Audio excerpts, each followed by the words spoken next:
টি-20 বিশ্বকাপে বাংলাদেশের না খেলা এখন চূড়ান্ত। ফাঁকা এই সময়ে এরই মধ্যে ৩ দলের একটি টি-20 টুর্নামেন্টের ঘোষণাও দিয়েছে বিসিবি। সেখানে লিটন দাসের ধূমকেতু, নাজমুল হোসেনের দুর্বার আর আকবর আলীর নেতৃত্বে মাঠে নামবে দুরন্ত একাদশ। ৫ ফেব্রুয়ারি শুরু এই টুর্নামেন্টের জন্য অনুশীলনও শুরু করে দিয়েছে দলগুলো। টি-20 বিশ্বকাপে না যাওয়ায় ক্রিকেটারদের আর্থিক ক্ষতির কিছুটা হলেও অদম্য বাংলাদেশ টি-20 কাপ দিয়ে পুষিয়ে দিতে চায় বিসিবি। এজন্য ৪ ম্যাচের এই টুর্নামেন্টে শুধু ক্রিকেটারদের ম্যাচ ফি আর প্রাইজ মানি বাবদই বিসিবি খরচ করছে ২,৫৬,৫০,০০০ টাকা। অদম্য বাংলাদেশ টি-20 খেলে একজন ক্রিকেটার আসলে কত টাকা পাবেন তা অনেকাংশে নির্ভর করবে তার দলের সাফল্যের উপর। এমনিতে প্রতি ম্যাচের জন্য ক্রিকেটাররা ৫০,০০০ টাকা করে পাবেন ম্যাচ ফি হিসেবে। ম্যাচ জিতলে দলগুলো পাবে আরো ১০ লাখ টাকা। প্রতি দলে ২০ জন করে ক্রিকেটার ও কোচিং স্টাফের সদস্য থাকবেন। গড় হিসাবে ক্রিকেটাররা এখান থেকে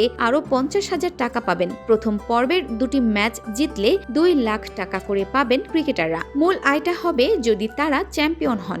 লিগ পর্বে ৩ ম্যাচ হওয়ার পর শীর্ষ ২টি দল ফাইনালে খেলবে, যেখানে চ্যাম্পিয়ন দল প্রাইজ মানি হিসেবে পাবে ১ কোটি টাকা। গড় হিসেবেও ক্রিকেটাররা ৫ লাখ টাকা করে পাবেন। অর্থাৎ কোন ক্রিকেটার যদি চ্যাম্পিয়ন দলের সদস্য হন তাহলে তিনি অন্তত ৭ লাখ টাকা আয় করতে পারবেন। রানার্স আপ দল প্রাইজ মানি হিসেবে পাবে ৪০ লাখ টাকা। গড় হিসেবে জনপ্রতি তারা পাবেন ২ লাখ টাকা। এই দলের ক্রিকেটাররা টুর্নামেন্ট থেকে অন্তত ৪ লাখ টাকা পাবেন। এ তো গেল শুধু ম্যাচ ফি আর প্রাইজ মানির হিসাব। এর বাইরেও ক্রিকেটারদের জন্য অর্থের ব্যবস্থা আছে। প্রতি ম্যাচের সেরা খেলোয়াড়কে পুরস্কার হিসেবে ১ লাখ টাকা দেওয়া হবে। টুর্নামেন্ট সেরা ক্রিকেটার পাবেন ৫ লাখ টাকা। সর্বোচ্চ রান সংগ্রাহক আর উইকেট শিকারীর জন্য থাকবে ৩ লাখ টাকা করে।